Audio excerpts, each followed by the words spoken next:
Сіз мынандай ұсыныс айттыңыз. Домбыра сабағын мектепке міндетті пән ретінде енгізсе дедіңіз. Твиттерда бұл сіздің пікіріңізді Сенат төрағасы Қасым-Жомарт Тоқаев құптады. Бұл өздері милары ашып, күйі қашып жүрген оқушылардың одан әрі миын ашту емес пе? Өйткені өйтіп айтып отырған себебім, мысалы, егер баланың жаны қаласа, арнайы үйірмелер бар. Мысалы, мен саған айтайын, кезінде мысалы үшін труд деген сабақ болды. Мен өзім орысша оқыдым ғой, еңбек сабағы. Еңбек сабағы болды. Дене шынықтыру сабағы бар ал мысалы үшін. Бала өзі қаласа, нағып спорт залдары көп, нағып бармайды, жүгірейін десе бала.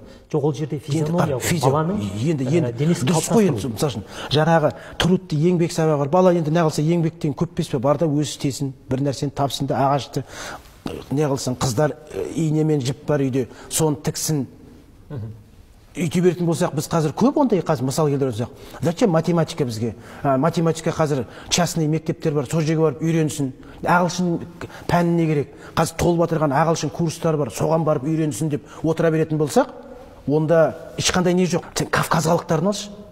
Кавказ халықтары мектептің ішінде переменде жаңағы өздерінің билерін билеп жатады. Сен қазір қазақтың баласын биге бер, күресте жүрген баласын биге берші, өлсе де билемейді. Кавказда екі нәрсені білу керек. Біреу күресе білу керек, екіншісі билей білу керек ұлдары. Көрдің ба? Қай жерге барса да, әлемнің қай жеріне барса да, таңға десе, демалыс орындарда бәрі ат шығады, таңға деп жаңағыда билеп кетеді. Соның ішінде біздің қазақтар жүреді. Өйткені неге? Биі де жоқ билейтін, білмейді қандай би қазақты екенін. Қара жорға деп еді, ол бей ол Қытайды екен, моңғолдық деп қуып шықтық. Жалғыз домбыра ғана қалды ғой енді. Қазақта. Мен қазір 2-3 пәнді мектептен алып тастап, орнына домбыраны қойғызып қояр едім бірақ. Егер әр қазақ қолына домбыра ұстап отырған жерінде егегай десе, ода тұрған не бар? Мен қазір домбыра ұстап, бәрібір күйші болып кетсін, бір 18 миллион халықтан оркестр құрайық деп тұрған жоқпын ғой. Егер күйді ұмыттық па, егер дәстүрді ұмыттық па, болды. Одан кейін химия, физикаң, анау мынауың бар ғой, түкке қажеті жоқ. Яғни домбыра пәні міндетті түрде ену керек. Әрине, домбыра деген ол қазақ. Нағыз қазақ емес, нағыз қазақ домбыра деп қазақ бекерден айтпаған. Сондықтан да ода тұрған не бар?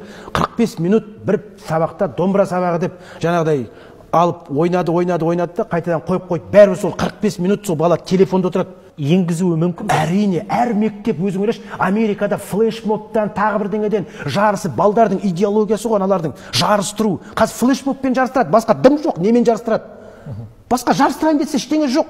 Олимпиада енді ол пәндер арасында былай балдарды бір көшеге алып шығып, андай массовый айғайлап жарыстырайын десе, жарыстыратын ештеңесі жоқ. Ал егер сол жерде домбыра тартса, әр мектеп өзің ойлашы, мектеп ішінде сынып болып жарысып, ең соңында мектеп болып, стадионның ішінде өзің ойла, көз алдыңа елестетші, 1000 бала әр мектептен шығып домбырамен жарысып, неше түрлі батылдар болып жатса, ол балдардың рухын көтереді ғой. Қазір бүйтіп жүрген балдар телефон шұқылап, анау не істеді, мынау не істеді деген кімге керек ал осы? Тек бізде тек бүйтіп мынандай неге? Ал егер анау рух қой, ты что, оны түсінетін адамға, бірақ оны қазір мен бір осы жерде бір лағып отқан адам секілді көреді көпшілік қазір көріп отырса. Жақсы. КВН